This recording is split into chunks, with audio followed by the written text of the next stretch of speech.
This is the Speak For Yourself podcast featuring the best of Colin Cowherd and Jason Whitlock. I'm your host, Jason McIntyre. Throwback Thursday. We'll go back to the NBA on Throwback Thursday. Colin has a very big problem with LeBron, Kyrie, and Kevin Love sitting out tonight in Oklahoma City. Why should he?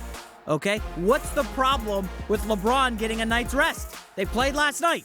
Now they got to go to travel, play against Russell Westbrook. I got no problem with them sitting out. Former Super Bowl champ Eric Davis says Jerry Jones knows exactly what he's doing regarding Tony Romo. Whitlock believes Steph Curry's latest comments about Under Armour are just a play for street cred. Oh, boy. Whitlock going off the deep end on Steph Curry. Listen, I'll leave that to Whitlock. Enjoy that one, guys. And Fox NBA analyst Chris Broussard's here. We break down the ugly scene involving Charles Oakley. Ready for Speak For Yourself? Cowherd and Whitlock, take it away. All right, welcome to the show. Colin isn't buying what Jerry Jones is saying about Tony Romo. I am not, and Jason thinks LeBron James is up to something tonight that should scare the NBA. Speak For Yourself starts now. That sounds mysterious. LeBron James is up to no good. I'm sour. I'm souring a little bit. All right, Yeah. Hello and welcome.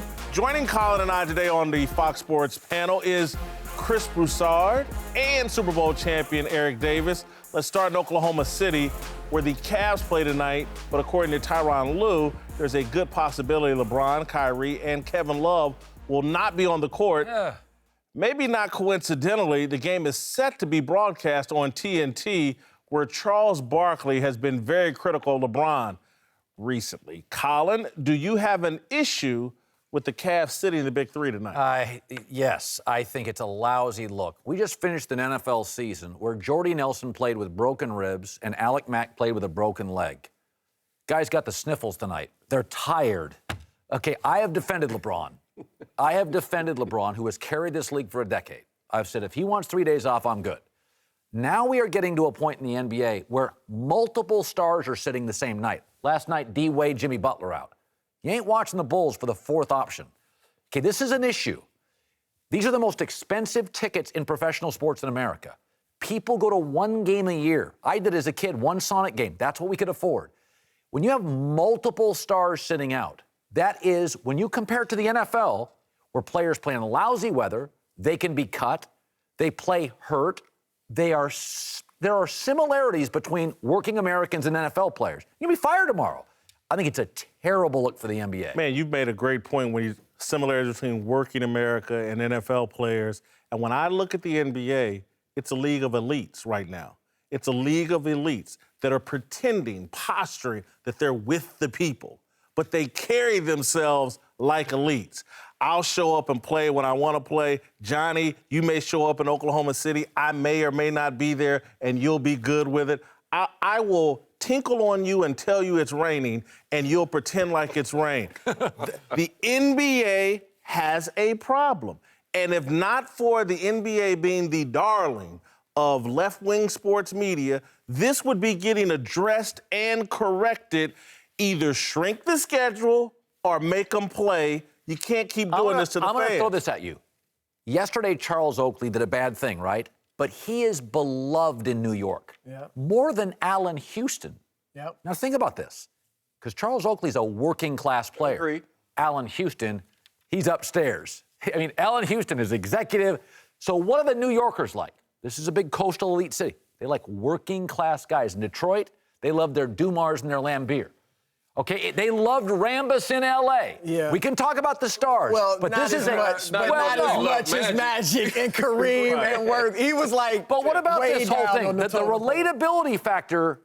Look, I don't like them sitting out. Yeah. I mean, there are other ways to get rest, all right? Don't practice. Don't go to shoot around. Don't party. Don't play as much. I don't even know if it's party. about. Don't play as much. You know, play 34 minutes instead of 37 if that's an issue.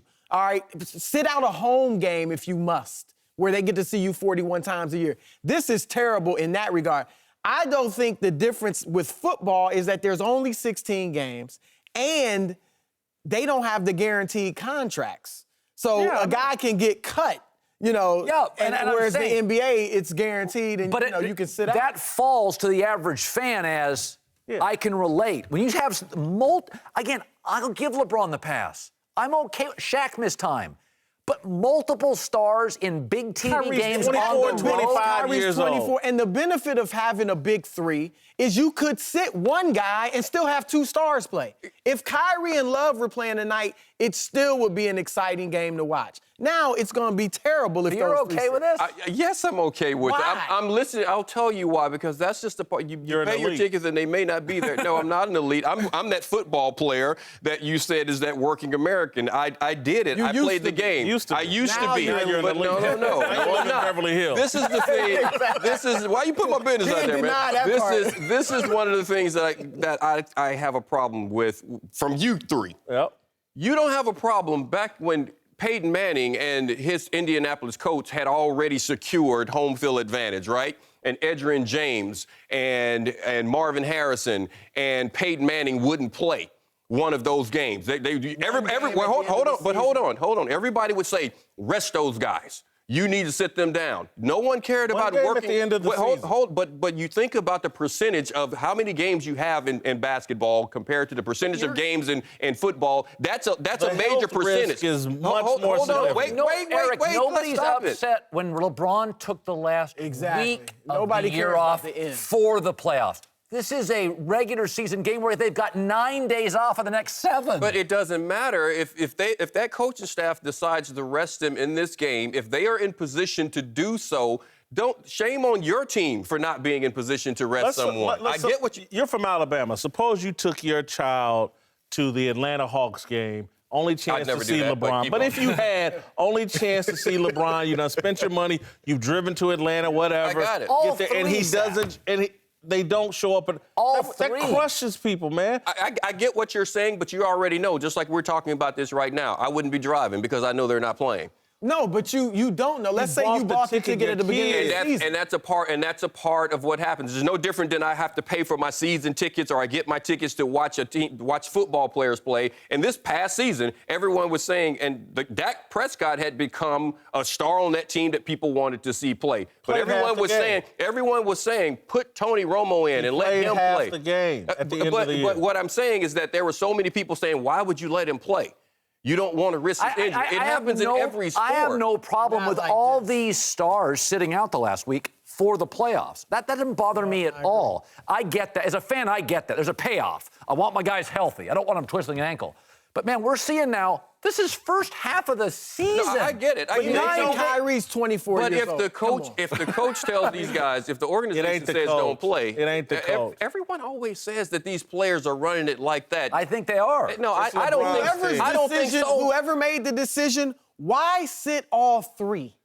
That makes no sense. Listen, why sit anyone? If the players are acting like the regular season doesn't matter, I wouldn't blame the fans for that. Here's what we know. Tuning out, then let's see what happens. Here's what we know. Adam Silver, not happy with it. He can't be. So Steph Curry, who spoke out yesterday after Under Armour CEO Kevin Plank praised Donald Trump as an asset to the country. Curry said he agreed that Trump was an asset if you, quote, lose the ET. Own home. Even still, Curry says he still supports Under Armour. Jason, was it a mistake for Steph to speak out against Trump, really? No, not remotely. There's no risk here at all. I think there's no risk here at all. I think both parties. I look at, this is marketing. Kevin Plank, one of my best friends I grew up with, was on the ground floor with Under Armour. Kevin Plank is a brilliant businessman. Hell of a marketer. Yeah. Started this business from scratch. Hellified. He knows exactly what they're doing here.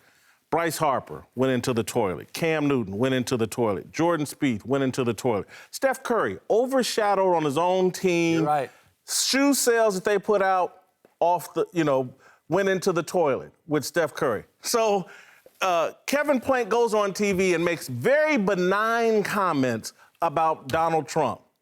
And guess who gets to come out and throw his fist in the air and act like he's a social justice warrior and appeal to black Twitter? I'm standing up to Kevin Plank and Under Armour, and I'm Steph Curry, and, I've got my street cred now. Now go buy my shoes with me posed like this. It's a marketing deal. This is business. Nothing matters but the money. If it don't make dollars, it don't make sense. Orchestrated marketing campaign. Here's what's So are you saying street cred. Steph did this for street cred? Go read his comments. He's got a thimble full of information. Sean King is his source and some minister in Houston. He's got 140 characters of information driving his whole philosophy on this. So he did this to get street. So go ahead, he's appealing to Twitter. Well, hell yeah. That's not Steph Curry. I'm not going to go. I'm not going to say he's trying to appeal to Twitter. He has the right to make these comments, and I don't think it affects him. I don't think it's going to affect him to a point to where it's a negative knock on who Steph Curry is. I don't think that's one of the rights he has as an athlete, as an American, to say what he wants to say. I do agree with you on Kevin Plank and this being a business decision. And stock prices are down 60% over the last year, almost 30% last month. So Kevin Plank. So how does saying something that may alienate half the country help? Because he's not sell shoes. He's not talking to the alienate. No. What Kevin Where's Plank? Air Jordan's big at? In the hood. This is a play for street cred for Steph Curry, Kevin the Plank golden said, child. That's a play to the other side. It's not because That's my thing is the other side. Now you got both. I think it was a risk for Steph because you do have the country that supports Trump. And I read some of the comments under the story in the San Jose Mercury News. A lot of people were being critical of him, that people that like Trump. Yeah. Okay, so in that regard, it was a risk. But I've talked to people close to Steph, and what I was told is this was not like when LeBron James comes out and wants to say something. This was not Steph deciding, I want to start speaking out on social issues. What happened was the news broke about Plank's comments, and they were starting to get pressured.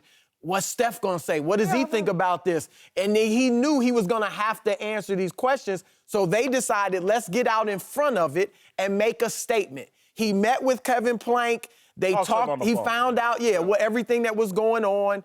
Plank still, in some of his comments, has said, look, Under Armour is inclusive in terms of immigration policies. And so a lot of this was taken out of context. It wasn't that Plank was saying we support his Trump stance on immigration. And how does it work out? Little golden boy. Get a stock price. So Steph doesn't want to say anything else about this. Here's what's interesting. Michael Jordan today is really a better business relationship with Nike. He does than Steph has with Under Armour. Steph just lost $600 million with his shoes.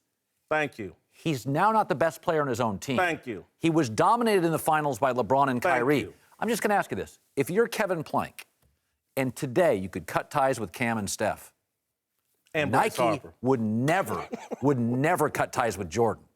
Jordan today is better business for Nike than Steph is. He's better business than everybody. His shoes do better than everybody. But here, my point about it's interesting about this. When he says this, he knows that some of his athletes are not going to like this. Thank you. Yeah. Is there a possibility, throwing it out there hypothetically, Kevin Plank said that, so what if Cam leaves? So what if Steph leaves? No, I don't think that's the case. I don't think. I'm just throwing it out there. Leave. You don't think there's any part of that? I don't, because Possibly. Guy's very smart. No, Kevin Plank says that because he's also sitting around and looking that I have a president that's now taken up for his daughter. He's fighting with Nordstrom's, and if this guy is going, I'm on his committee. No, Wait, hold on. If this guy is sitting there looking, that being on his side can help me get my costs down. It can help me get my position. Listen, we know Trump is very. Trump hears everything. He's got rabbit ears. That's not absurd. No, hold on. Kevin Plank has already met with President Trump. That's already in the record. Everybody knows it. Listen, man, Trump is he's America first. He's anti-TPP. That's a trade provision Obama passed that really helps global companies, particularly if you're doing shoe deals in Vietnam and things like that. Trump just wiped that out. These shoe companies, this is all business. Yes. These athletes hiding behind this social justice stuff, it's all business. People are being fooled. This is the elite class pretending to be down with the working class, and they're not. They're playing a game with you over social media and Twitter and this social justice. Are taking tonight off. All right, welcome back. Pro Bowler Eric Davis back with us, joining the panel, founder of thebiglead.com. I like to add that .com. You like it? Feel free. Toss it in there, Cowherd. Bandwidth.com. Jason McIntyre moved to Dallas, where Jerry Jones, Jera, says he is still unsure about what to do with Tony Romo, saying, quote, I don't know how ultimately we'll resolve this, but that nobody should be alarmed because you don't have all the answers. Jason, I'm not buying this at all. Mr. Oil Maverick, smartest guy in the league, suddenly, has no idea he's a Keystone Cop. You buying this? Why not have some indecision here? We just said on this show yesterday, and did we not say the Patriots should hold on to Garoppolo? They got the best quarterback situation. Why not have two quarterbacks? Why couldn't the Cowboys, why couldn't Jerry Jones be saying, man, we got Dak Prescott, we got him cheap, we got Tony expensive. You combine those two salaries, that's the same as the Patriots would have, basically combining Garoppolo and Tom Brady. Why couldn't there be some indecision One of my here? rules in life, smart people can't be conveniently dumb. Bill Belichick. Spygate, what are you talking about? So here's one of the smartest guys He's in the dumb league. all the time. So Jerry Jones, literally of all the billionaires, they listen to Jerry. If Jerry has a weakness, he's never told the public. Suddenly, Jerry, to drive up Romo's market value, I don't know what to do. This guy could play tomorrow and be a Pro Bowler. We're so lost over here in Dallas. You're buying that? Eric, I'm with you on that one. I think Jerry knows exactly what he's doing. I don't think there is an issue. This is a situation where he has no problem keeping the quarterback. You have Dak Prescott on his rookie contract. And I'm with you. Just like I said, Garoppolo, don't go anywhere. You keep him in that situation. This is no different. I said back when the 49ers and everyone's like, Alex Smith deserves to go when Jim Harbaugh was there, when Colin Kaepernick came up. And I said, why would you let him go? Because the money in the quarterback situation, you're fine with it if Romo's starting. But if he's the backup, then, well, wait, you can't pay a backup that much. It's the same money. And if you truly, do we think Dallas have an opportunity? Does that team have an opportunity to compete for a championship next year? Yes. But you got to have a quarterback. They have a really good quarterback situation. How many teams would like to have that quarterback situation? Why would you pause? Jerry knows that I'm okay keeping Tony Romo around, but if someone, let me say, I don't know, I'm confused. If you make me an offer that's too good to refuse, But Eric, maybe I'll they'll give keep to you. him if they'll restructure him. But let's focus on Jerry Jones for a second. Think back to when the Rams just left to come to L.A. Who was the driving force behind that? Jerry Jones. That takes months, years of planning, guys. You think the second he sat down and said, Dak's our guy, Jerry didn't put the wheels in motion for what they're going to do with Tony Romo? And the other people seem to say Dak's the guy. Jerry always said, well, I think Dak's our guy. But he was saying that to keep his name in the news so we talk about him on this show, so Colin talks about him, so we write about him. Jerry's a savvy billionaire. He didn't get there. Hey, let's just decide overnight. I do believe, and I've never thought about this, but as Jerry sits on the outside and Steven now runs it, I can see Jerry turning on sports networks and seeing the Cowboy logo up there. As Jerry's on the phone, and he's got multiple TVs, and seeing the Cowboy logo and thinking, I'm just going to go talk to the radio station. Like? You know he would do that, right? I think he would do that. A little like our president, right? Loves to hear his name in the headlines. I mean, come on, guys. That's a good analogy. Yeah. That's a good, maybe, but I just think there's reason to be indecisive here. And a smart person would be a bit indecisive here. If he doesn't get a great trade offer, why not keep Tony Romo? But nobody's going to trade for him with that salary. They're going to have to release him. That's what it's going to, or Tony take less money. No one's going to trade for Tony regardless because Tony's made of glass right now. The last 3 times he's touched the ground, he's shattered. So no one's going to give up anything for Tony. And if the Cowboys are not going to release him. Just give him away. Yeah, give him away and they're not deal going to with do the it. consequences. They have, you guys, you remember RG3 and how he lit the world up? And remember Colin Kaepernick and how he lit the world up? Dak Prescott has 16 games under his belt. Dak won in the pocket. Dak so did RG3 at times. He made plays. No, Eric, he's got 16 games under his belt. I will say this. Wow. Dak and RG3? Remember, Dallas is 16 games is 16 games. Okay, the Wildcat worked for a year. Then coordinators got an off season. It died. No, I like that. But those guys are gimmicky. You guys, the Cowboys' schedule next year. Green Bay, Seattle, Atlanta. They play the AFC West, Denver, Oakland. Is the offensive line going somewhere and I'm unaware of that? All I'm saying is, don't be shocked if Dak doesn't blow the world up next year. I think Eric's got a point. He's got a great point. He's got a great point, and that's why I think Jerry's indecisive. And I don't want to just say because he's a billionaire, all of a sudden he's Einstein. Listen, he's like, people fall into luck. People fall into great wealth. People have one great idea and become wealthy, and then about a bunch of other stuff they're stupid about. And again, just because Jerry's indecisive doesn't mean he's not intelligent, doesn't mean he's smart. It means he's got a lot on his plate and a lot of moving pieces.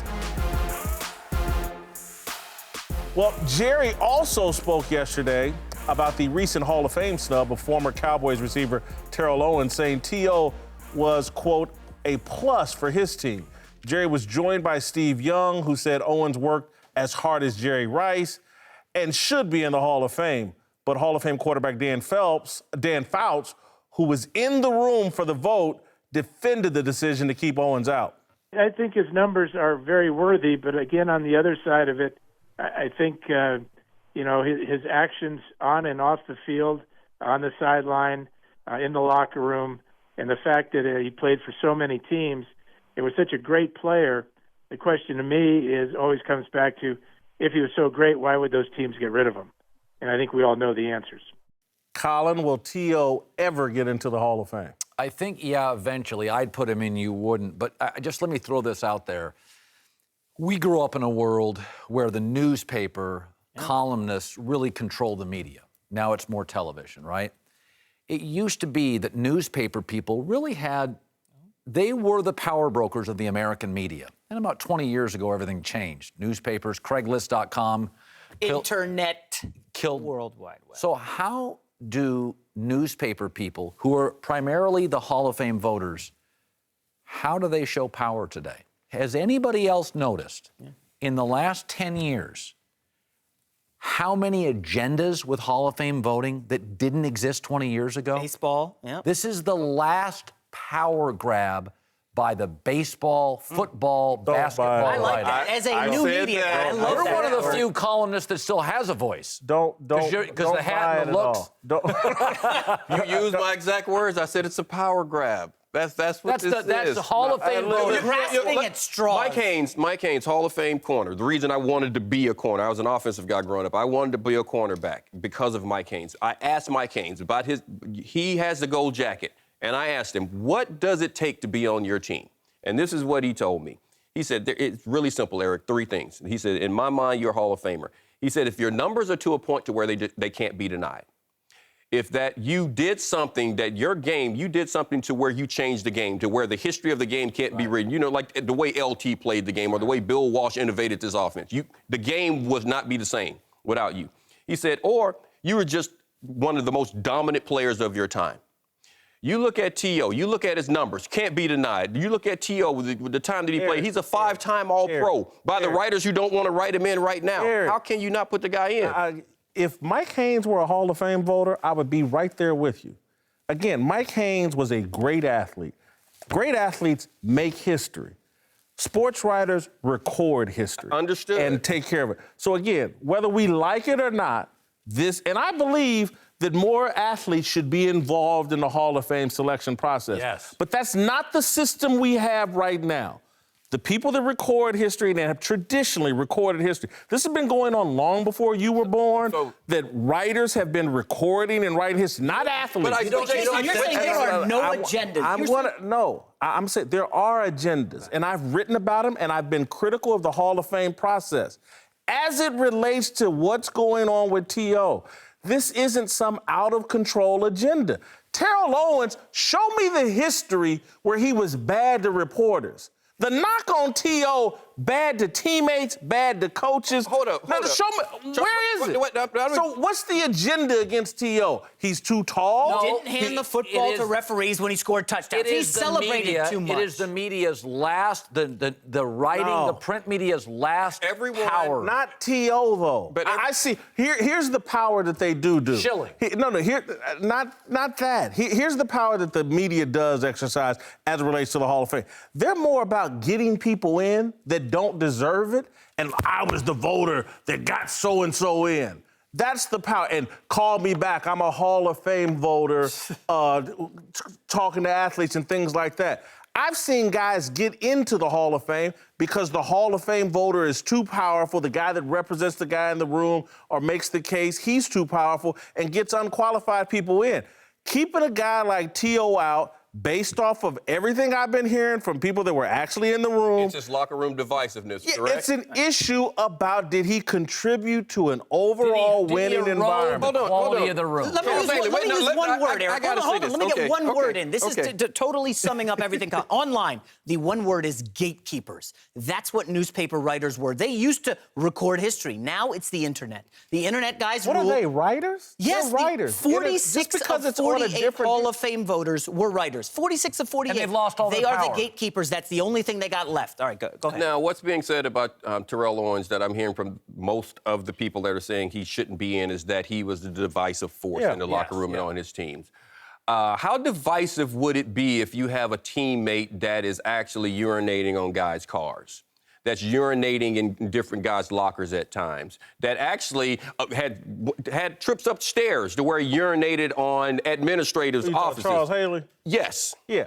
And so with this, if this right here, so if these and things, so let me say this. Now let me say something. Charles was about that. Charles was. There were guys. There were guys. Let me say, I absolutely love Chuck. I love Chuck. But can I? I was in locker rooms with him. Can I say, did Chuck run people crazy? Can I ask you one question? Yes. Can I ask you one question? Does Terrell Owens have 5 Super Bowl rings? No. Because if he did, we wouldn't be talking about it. He'd be in the Hall of Fame. Charles Haley has 5 rings. So he gets to pee on cars. But did Chuck? No, he doesn't. Yes, no, he does. He's in the Hall of Fame, isn't he? Hey, 5 rings. You do whatever you want. Whip it out right here. Did T.O. not do his part to have his teams compete for those rings? No, not sometimes. Did T.O. not? No, he did it on the field. Ran him off. But it'd be different if T.O. was a 5-time All-Pro. It would be different if T.O. was, like Andre Reed. I probably don't put him in. Good receiver. Probably don't put him in. But T.O.'s not Andre Reed. T.O. is way above Andre. So Let me tell you what Andre Reed has. What? 4 Super Bowl appearances. And 4 losses. Yeah, he's got 4 appearances, though. And he was on a part of a dynasty team. T.O., no. It's just, listen, I get it. T.O.'s got the numbers, he's got the stats, he ain't got the rings, but he ain't getting in. But if your numbers are so profoundly dynamic, I can deal with urinating on cars. All right, welcome back, Chris Broussard and Eric Davis. Let's go to Madison Square Garden, where, if you can believe it, the Knicks season got even more embarrassing last night as former Knick Charles Oakley was arrested and thrown out of the arena, allegedly for verbally abusing Knicks owner James Dolan. Here's Oakley telling his side of the story. Get there, sit down, try to have a good time. Next thing I know, I was asked to leave the building. I asked why. And he said, guys, well, you have to leave because someone ordered you to leave. And I'm like, I've been here 4.5 minutes. I'm a Knicks fan. Played here for 10 years. I love the Knicks. I love New York. This is my heart. I wish them all the luck and success on the basketball court. I wonder why I'm not welcome into the Garden. And what happened next? Next thing I know, 7, 8 guys, more and more kept coming at me, and I'm like, why do I have to leave? And what reason did they give? They said, I have to leave. They got ordered. I was on my back, so disrespected. All right, the Knicks responded with a statement today saying, quote, there are dozens of security staff, employees, and NYPD that witnessed Oakley's abusive behavior. It started when he entered the building and continued until he was arrested and left the building. Every single statement we have received is consistent in describing his actions. Everything he said since the incident is pure fiction. Colin, who looks worse here, Oakley or the Knicks? Oakley. What are we showing video of? We showing video of the bad Knicks teams or Oakley? That's embarrassing. That's a league embarrassment. That's Adam Silver's ticked off. That's owners ticked off. That's advertisers ticked off. Listen, James Dolan's a bad owner. We've had these guys. Donald Sterling was a bad owner. That right there is a guy with a history punching teammates, getting into a lawsuit in Las Vegas for biting people. He tried to force his way into Oracle Arena Game 7 last year and had problems. Now last night. Listen, I understand he's beloved in New York. but I got a track record. I got a track record where he's reportedly slapped a player at a players' CBA meeting. Vegas, Oracle. I got like 7 incidents here. So he has been, in more than one instance, unhinged. That's an unhinged guy. You've laid out the case masterfully. I don't have anything to add in that regard. I agree with you. Oakley looks the worst. I'll argue the other side a little bit to say James Dolan, by this point, should know what he's dealing with. And if he needs to somehow, with security, reach out to this guy and make some kind of peace, come to some sort of agreement, and maybe even ban the guy from the arena, James Dolan and the Knicks could have been a bit more proactive. Given everything you've laid out, perhaps he should be either banned from the arena or Dolan needs to make some sort of uncomfortable peace with him. But again, that video, that behavior, he looks like a bully. The guy he's pushing is half his size. It's a bad look. He doesn't look good. There's no defending those actions. But I think the Knicks look worse because this is just one incident piled on top of several incidents where this year they've been all about drama. It started with Derrick Rose in the preseason and the sexual assault case. Then it goes to Derrick Rose just not coming to the game. Yeah. Just nobody knows where he is. Derek Fisher a year ago. Yeah. Now the team president is going after the best player publicly. And then this. It's just dysfunction. Like the Knicks are a laughingstock. And again, I'm not defending Oakley. Yep. I will say this, though. And obviously that's a strong statement the Knicks made today. Yeah. We don't know who's necessarily telling the truth. If Oakley is telling the truth that he just shows up, didn't say anything, and 4 minutes after he gets there, they're leading him out, which might be hard to believe. I'm not buying it. That's the only way to you can't justify pushing the people like that. That's the only way to justify the anger. Could I make this argument? Yeah. It's a totally dysfunctional organization. Derek Fisher's been made to look bad. Derrick Rose, Phil Jackson, a lot of people, right? Isaiah Thomas. Okay, it's a lot of people. Wrong. Legend after Wrong. legend. Charles Larry Brown, Oakley, Lenny Wilkins. But Charles Oakley is more emotional. Not every kid in my family can handle punishment the same way. And to your point, knowing that Oakley has a history of coming unhinged, there's a certain responsibility for James Dolan as the owner of the Knicks, because that makes them look bad. To your point, No fly zone. James Dolan should have put his arms around him in some instance earlier. Now again, I am not in any way defending Oakley. But I could make the argument that they've known about Charles and some of his emotional situations. No, there's no question about it. Oakley has tried to reach out to, according to him, to Dolan to sit down and get everything taken care of. And Dolan doesn't want anything to do with him. Oakley said he wouldn't even shake his hand. Well, that could be an issue right there because you're right. You got to know your personnel and you have to know your former players, their temperament, and how to handle that. And I've seen that with other organizations to where you know the person that you're dealing with and you make certain that you have it insulated in a certain manner to where things don't happen. I think without question, we've already shown that the Knicks are a dumpster fire, black plume dumpster fire, and we all know that. But it's just not a good look being handcuffed in your suit, in front of tens of thousands of people. I mean, Charles Oakley looks the worst. I've been kicked out of places before. A lot of places I've been kicked out of. Never did I have to get hogtied, okay? You got to know when you're taking an L and just walk away, whether you like it or not. So that's a bad look for Oakley. The Knicks, that's a whole different issue. In New York, I think the view is more on the Knicks. Yeah. Oh, yes, in New York. It's hard for people outside of New York to understand how beloved Oakley is because he wasn't a great player. No. He was a pretty good player. He's carrying, you know what he's carrying himself like? I thought of this today. He's acting like he's Reggie Miller of the Pacers instead of a guy that averaged 10 points on teams that never did anything. He's closer in New to York. Dale Davis. Yeah. That's pretty much exactly who he is. And he wants to be treated like a celebrity, like a gold standard, but he is, like he's Willis for Reed. the Knicks. But the thing about it, and I see what you're saying, Chris. For the Knicks, he is that type celebrity, and for that, but now you get ownership changes, you get guys in, and you see the way things are. You didn't do it for those guys, so you have to make certain that you create that relationship with them. That's the issue here. In the 80s, everybody had an Oakley. In the 90s, everybody had an Oakley. I'll just throw this out there. The Charles Oakley wants to be treated like Charles Barkley. But a lot of those tough guys in the NBA's wash their hands. Dinosaurs. They don't want to show video of our test, Rodman, Mahorn. And so those guys that were the tough guys and beloved by their fans, the NBA's, it's a non-starter. And I think a lot of those guys want to be treated like Barkley, and they're treated like Oakley. Well, he also hangs around with Michael Jordan. So when you go with Michael Jordan, you got carte blanche everything. But he wants to be that way when he's not with Jordan, and it's not the same thing. We got to go. You know what I'm going to suggest to James Dolan? He should call Trick in Detroit, put up a no-fly zone. This is the Speak for Yourself podcast featuring the best of Colin Cowherd and Jason Whitlock.